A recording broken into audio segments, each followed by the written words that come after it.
Halo teman-teman Radar Madiun, jumpa bersama saya Andi Kurniawan di acara Obrol-Obrol Radar Madiun TV. Pagi hari ini saya berada di depan rumah dinas Bupati Magetan Suprawoto. Nah, Pak Bupati ini kan terkenal sebagai sosok yang gemar menulis ya. Kabarnya perpustakaannya itu ada banyak buku di dalamnya. Nah, saya ingin mengajak teman-teman untuk melihat betul nggak sih di dalamnya itu ada buku banyak. Mari ikuti saya.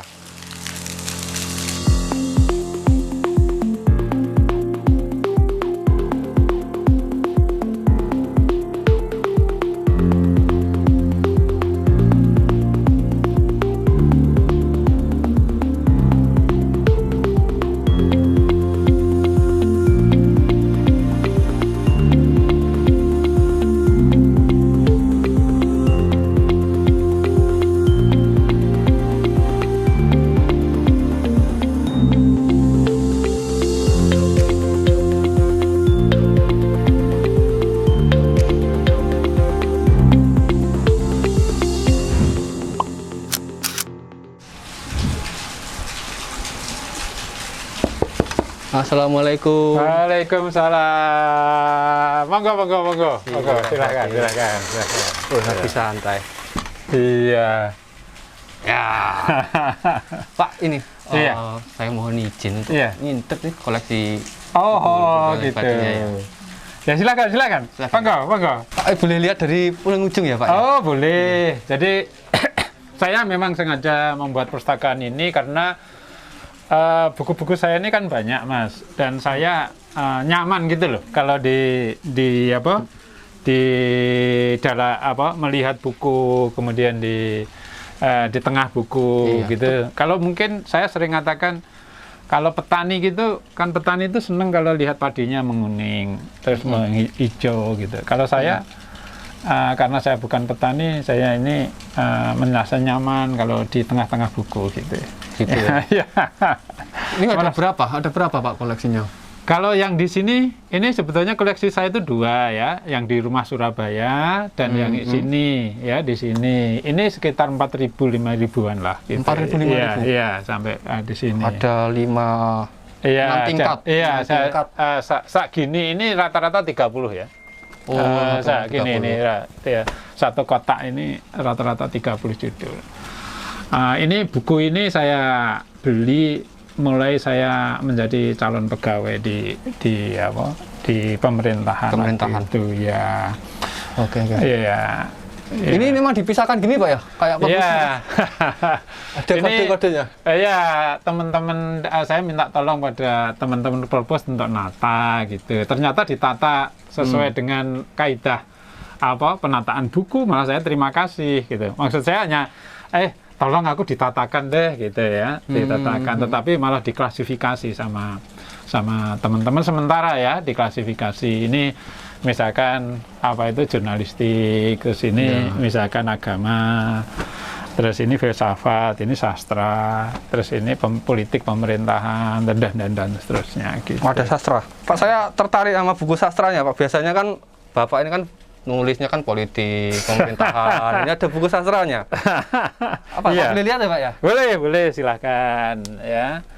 Ini ada ini sastra Jawa. Sastra Jawa ya? Ya, yang ini sastra Indonesia ya.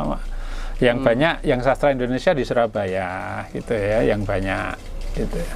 Caranya saya menghargai orang pengarang itu adalah membeli buku. Membeli karyanya gitu ya. Jadi sastra Jawa ini saya sudah ada langganan ya dari seorang guru di Salatiga. Itu kita punya grup untuk jualan buku ya, sastra Jawa itu. Dan saya itu biasanya terus dikirimi gitu aja. Kadang-kadang dan pasti saya pesennya itu minimal 3 judul satu buku. Dan yang 2 tak kasihkan perpustakaan. Buat koleksi Bapak sendiri nggak ada? Satu nanti aja? 3. Jadi ini satu. Nanti teman-teman perpustakaan kalau ke seni nata gitu, kalau ada buku saya 2, di sana belum ada, silahkan diambil. Ini ada 2 Pak? Ya, ini berarti di sana sudah ada. Oh gitu. Nah, dulu saya beli 5 berarti. Beli 5 satu judul. Itu. Ya suka aja gitu. Saya merasa apa itu, saya sendiri senang nulis. Kalau tulisan itu dihargai itu kan apa itu memberikan semangat kepada penulis untuk selalu berkarya gitu. Di mana aja Pak bukunya belinya? Saya se-Indonesia itu hafal sampai tempat buku bekas. Kalau saya pergi misalkan di Makassar gitu, saya cari di Google di mana orang jualan buku gitu. Ya di mana aja, apalagi di Jakarta. Jakarta saya hafal bener karena saya lama di Jakarta. Jakarta gitu. Ya. Jadi ini seperti buku-buku lama itu saya ambil contoh misalkan begini ya. Ini ada buku ya seperti gini nih. Ini ya, gimana? Kepercayaan ini sampul Parlementer. atau apa Pak? Iya. Ini sampulnya karena gini. lama. Karena buku lama, kemudian ini rusak. Terus kemudian saya sampuli gini, ya gitu. Jadi ini Partaian Indonesia, ini kan lama. Terus Tahun berapa Pak ini Pak? ini tahun 60-an ya. Ini saya beli tanggal 17 bulan 6 tahun 90. Oh ada kode-kodenya sendiri? Iya, harganya 5.000 waktu itu. Saya kumpulkan. Ini dapatnya gitu. dari mana Pak? Ini di toko buku bekas di Senen ini. Banyak. Kalau yang ini Jogja ini, saya ingat betul ini di Klitian, pasar Klitian ini. Ini kan anunya Mangkunegoro ini tahun 41. Iya. Pak Woto kalau ke toko buku itu sudah ada sasaran yang ingin dicari? Enggak. Ya, Masuk acak toko aja buku. gitu. Iya. Pokoknya seneng, saya belum punya, kemudian saya beli gitu. Iya. Jadi saya pasti kadang-kadang kalau pas gila gitu nggak terkontrol belinya itu, ya. Jadi sekpri saya itu sudah hafal. Kalau saya kalau keluar kota jarang keluar dari kamar, selain membaca ya nulis, kemudian hal yang perlu aja saya keluar. Pak Woto emang suka buku bekas atau gimana? Atau ada pendapat berbeda dari buku bekas ketimbang buku-buku baru kayak gitu? Ya, karena begini, di buku bekas itu karena buku itu sudah tidak diterbitkan. Iya. Ya, kalau itu ada terbitan baru, saya juga beli yang menarik gitu ya, sesuai dengan apa anu saya gitu. Jadi kalau itu buku-buku itu menarik dan harus saya ketahui, saya beli. Gitu. Apa itu yang paling bikin Bapak, misal ada banyak buku, Yeah. ini nyari apa yang? Saya tertarik itu pasti komunikasi, politik, ya, pemerintahan, sejarah. Sementara ini ya. Ya, sementara itu. Kenapa ya. kok 4 itu komunikasi politik Saya kebetulan mengajar dulunya, Iya. ya dulunya mengajar. Terus selain itu juga latar belakang keilmuan saya, gitu. Latar belakang keilmuan saya kan saya lebih ke ilmu politik ya, pemerintahan. Ya. Sehingga saya terus kemudian kalau yang lain-lain itu kan saya ingin memperkaya buku untuk memperkaya wawasan gitu. Masuk sastra ini Pak, ini sastra untuk apa? Gini. Dari sederet. Makanya saya kaget tuh. Pak Woto ternyata juga baca sastra. Iya, jadi begini. Sastra bahasa itu kan rasa, Mas. Ya. Jadi kalau menurut hemat saya, kenapa kita menjadi bangsa pemarah sekarang ya, karena tidak pernah membaca sastra gitu. Hatinya tidak pernah diasah. Hatinya tidak pernah diasah. Oleh sebab itu saya senang baca cerpen, cerkak, bahasa Jawa. Oh ya, baca cerpen, cerkak itu paling berapa menit sih? Kan nggak ada setengah jam. Nggak ada. Iya kan? Bapak kenal penulis-penulis lokal ini gimana Pak ceritanya Pak? Bapak kan banyak sering di Jakarta. Kayak Pak Tulus ini kan saya sempat pernah wawancara lah ya, kenal sama Pak Tulus. Gimana kok? Kenapa gitu? Iya. Semua karya siapapun yang berbahasa Jawa saya punya. Saya beli. Karena itu tadi saya langganan sama teman-teman grup itu. Saya kalau yang paling sedih itu kalau sudah dikasih buku terus dijual gitu ya. Gitu. Pak bentar Pak Woto. Ini Pak, karya internal Magetan. Iya. Ini orang-orang Magetan. Ini orang-orang Magetan yang dikasihkan ke saya. Ya. Oke. Kalau ini karya saya ini. Ya. Ini autobiografi saya yang bahasa Jawa itu. Ya, rekor muri itu ya. Nanti saya mau tambahi selama jadi bupati masih saya tulis. Ini dummy ini sebenarnya. Oh. Ini dummy-nya. Nah, terus ini yang di radar. Yang di radar setiap minggu. Ya, minggu. Terus ini buku textbook, ya. Ini textbook saya, ya. Jadi ada beberapa buku, ada sekitar 7 ya buku. Ada politik pes bahasa Jawa, terus ada apa itu banyak bersemangat dalam 4 zaman, ya. Terus ada apa lagi pon 2000 di tengah krisis, gitu ya. Itu kumpulan tulisan saya di media di Surabaya. Ya, di grupnya Jawa Pos juga waktu itu Suara Indonesia. Ya. Nah, jadi saya sudah punya angan-angan menulis tentang perkembangan pengangkatan pejabat politik di Indonesia. Jadi saya sebetulnya sudah menulis tapi berhenti ya. Rute menjadi bupati. Jadi nanti saya cerita akan saya sampai menjadi bupati itu ceritanya kayak apa gitu. Kemudian bagaimana kemudian kita mencari dukungan, gimana kita mencari dan seterusnya. Apakah mahariku ono gitu ya, gitu ya. Jadi biar nggak jadi rumor besok. Jadi besok kalau politik kita demokrasi kita itu menjadi bagus, itu kita pernah melalui demokrasi macam ini. Nah, jadi ada referensinya dan saya kan pelakunya, jadi kan tidak mungkin bohong. yang merasakan ya? Iya, tapi nanti saya terbitkan setelah saya juga jadi bupati. Biar nggak jadi masalah kan? Gitu. Sebulan bisa beli berapa buku, Pak? Ya itu tadi, kalau pas lagi itu saya rata-rata aja berapa? Saya pernah ya, 1 bulan itu saat jadi bupati itu beli sampai 200 judul. 200 lebih. judul? Sebulan aja, karena kan beli online ya. Itu pas kilaf, pas longgar aja. Pas kilaf aja. Jadi dia kan terus setiap hari sampai mungkin Pak Kantor Pos itu sudah hafal kalau ada beli berdatangan gitu ya. Pasti ini Pak Bupati ini gitu, kan gitu. Bu Titi nggak nanya-nanya, Pak? Nggak. Jadi begini, saya itu istri saya itu kalau ke mall gitu ya, saya pasti tanya dulu, mallnya ada toko bukunya nggak? Gitu ya, gitu. Nanti istri saya belanja, saya yang ke toko buku, gitu. Tinggal. Iya, saya nggak begitu suka belanja. Nggak, maksudnya dari bapak beli ibu itu nggak? Nggak. Oh, malah. Beliau malah sudah tahu sejak awal menikah. Itu mohon maaf ya, saya itu sejak awal menikah gaji itu saya penuh saya kasihkan istri. Terus kemudian saya hanya minta untuk di budget untuk beli buku. Waktu saya belum bisa mencari uang di luar gaji. Bukan korupsi ya, tapi saya ngajar gitu ya. Saya kan ngajar, hobi ngajar. Gitu. Begitu saya mendapat kesempatan ngajar, sudah. Jadi uang-uang yang di luar gaji itu untuk sosial saya.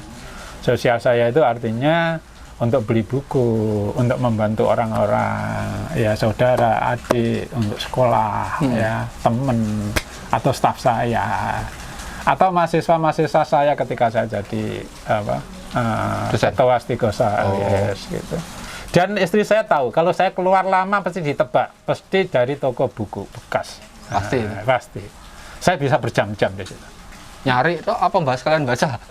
Nyari terus kemudian ngobrol sama penjual. Ada perasaan senang gitu sambil ngobrol sama mereka. Saya kasihan ya di tengah pandemi selain ekonomi ya, kalau saya datang ke Blaudan, pasar Blaudan Surabaya ya, itu kan di dalam itu ada toko buku bekas gitu ya, selain Jalan Semarang ya di pojokan itu. Saya di sana gitu, saya beli satu tumpuk saya gini ini pinten 150 mawon Pak gitu. Udah saya enggak tega minjem. Langsung saya bayar aja. Seperti ini saya beli di Ini saya senang sekali ini, anunya Ki Hajar ini. Ini saya dapat dari Jalan Semarang. Ya, ini Jalan Semarang ini. Ini kira-kira 1,5 bulan yang lalu saya beli. Ya ini pikiran-pikiran Ki Hajar ya, Ki Hajar Dewantara itu. Ya, jadi ini saya dapat di dan ini asli. Nah, iya biasanya kan, saya yakin bukunya Bapak mesti aslinya. Tapi kalau misalkan di luar itu banyak kan yang palsu. Oh iya. Kalau misal ada yang pengen tapi palsu, Bapak beli nggak? Ya terpaksa beli. Terpaksa beli ya. Ini juga ada yang fotokopian, ya. Jadi karena sudah nggak gitu. ada, sudah nggak ada di toko buku. Di toko buku. Saya beli online itu fotokopian, ya. Nah gimana lagi? Saya pengen dapat deh. Termahal berapa, Pak? Biasanya kan yang Luangkala itu mual. Beli HP berapa? 1 buku dok lah. Enggak pernah saya terlalu mahal. Enggak ada. Ini Ki Hajar Dewantara ini kalau tidak salah sekitar 100-an. 100-an? Iya, 100. Iya. Ini yang langka mana, Pak? Ada, Pak, yang langka. Itu tadi yang saya samai. yang sana Terus yang ini, yang di sini, dalam-dalam ini. Ini koleksi-koleksi langka ya. Dilihat.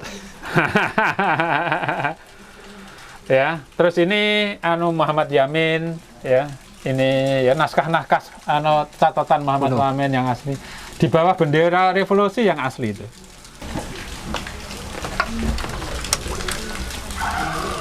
Ini asli ini. Dapat dari mana, Pak Oto? Dulu di Senen ini saya beli. Tahun 2005. Waktu itu masih murah, Mas. Masih murah seingat saya. Saya masih bisa zaman beli. itu mungkin murah. Iya. Jadi ini terus seperti ini naskah persiapan Undang-Undang Dasar. Jadi saya kalau bicara misalkan ya tinggal buka ini. Ini naskah persiapan. Naskah persiapan Undang-Undang Dasar 45. Ini jilid 2, ini jilid 1. Ya, jadi di sini perdebatan misalkan kenapa kita pakai dasar Pancasila, kenapa dan seterusnya, ini menarik sekali kalau kita baca gitu ya. Nah, saran saya kepada pemerintah sebetulnya begini. Daripada misalkan ya MPR itu sosialisasi turun apa gitu. Saya lebih cenderung seperti buku-buku langka seperti ini, buku-buku sejarah itu didigitalisasi. Kemudian di-share di internet yang masyarakat bisa bebas untuk akses. Di e-book ya? Iya, dibuat e-book gitu loh. Iya kan? Dibeli aja oleh negara. Kan gitu. Tapi kan ini kan dokumennya negara. Dokumen negara. Iya, sudah digitalisasi aja kalau menurut saya. Sehingga masyarakat itu tahu. Anak-anak milenial bisa baca, tidak baca dari hak ya ini. Ya kan gitu. Jadi himpunan pengetahuan. Kalau yang di Surabaya berapa, Pak? Ya, separuhnya ini. Separuhnya ini. Anggap aja separuh di sini, separuh di sana. Oh, gitu. 8.000-an. Hampir 10. Nggak dibawa ke sini kenapa, Pak? Nggak cukup. Makanya saya kadang-kadang kalau Sabtu Minggu nggak ada acara gitu, terus kemudian kalau saya pas pengen nulis apa gitu, referensinya di sana, saya terpaksa ke sana. Oh, ambil sana langsung? Enggak, nulisnya di sana. Oh, nulisnya di sana? Nulisnya di sana. Ini meja kerja Pak Bupati? Ya, ini meja kerja saya. Ya, saya kalau nulis, baca, seperti tadi malam, saya nulis di sini, ya sampai jam 12:30 tadi malam saya. Di sini, ya. Dulu sini kan gelap, Mas. Orang takut kan? Di sini katanya wingit atau apa, ya saya positif thinking aja, alhamdulillah ya enggak ada apa-apa. Sampai malam hari 12:30 enggak apa-apa. Iya, saya buka gini aja. Saya sendirian di sini. Ya, tenang. Tulis gitu. hampir setiap hari di sini, Bu. Ada tempat lain yang khusus, misal dari 7 buku itu yang 2 ya di sini ya? Apanya? Kebanyakan. Oh iya, kebanyakan saya di sini karena kan saya harus standby di sini ya sebagai bupati. Kemudian saya harus standby di sini. Kalau hal-hal tertentu saya harus ke Surabaya, saya ke Surabaya. Itu pun kalau Sabtu Minggu. Ya, saya nulis di sana. Bagi waktu gimana, Pak? Antara pekerjaan sama waktu nulis, kiat-kiat? Saya kira apa ya? Setiap orang diberi waktu oleh Tuhan sama, 24 jam ya. Jadi setiap orang diberi waktu sama oleh Tuhan itu 24 jam. Tinggal kita aja memanfaatkan. Mungkin kalau orang lain ada waktu ke kafe 2 jam. Kemudian kalau saya ke kafe nanti setengah jam aja. Bisa lanjut. Iya. Duduk. Enggak. Lebih santai. Pak, kita ambil nyantai duduk ya Pak ya. Oke, monggo. Iya. Kalau tadi lebih ke buku, Iya. coba literasinya di Magetan ini saya apa Pak? Perkembangannya seperti apa Pak? Oh iya. Jadi begini ya. Mungkin kan masyarakat itu melihat model gitu ya. Yang selama ini mungkin juga orang-orang yang penggiat buku di Magetan, kemudian walaupun menggeliat, tetapi dukungannya belum maksimal. Mungkin juga melihat saya senang menulis, senang ini menulis, baik itu buku maupun dalam bentuk artikel-artikel. Sehingga muncul mereka sepertinya dapat seperti di padang pasir gitu ya. Terus kemudian ketemu oase gitu. Sehingga mereka kemudian teman-teman ini penggiat buku mungkin bermunculan. Ini tadi saya habis dari Lakesdam NO ya, anak-anak muda yang itu mau membedah buku besok hari Minggu itu saya diminta buku untuk apa? ikut membedah buku mengenai Islamisasi di Indonesia gitu. Itu bisa dirutinkan nggak atau apa hanya waktu momen-momen tertentu?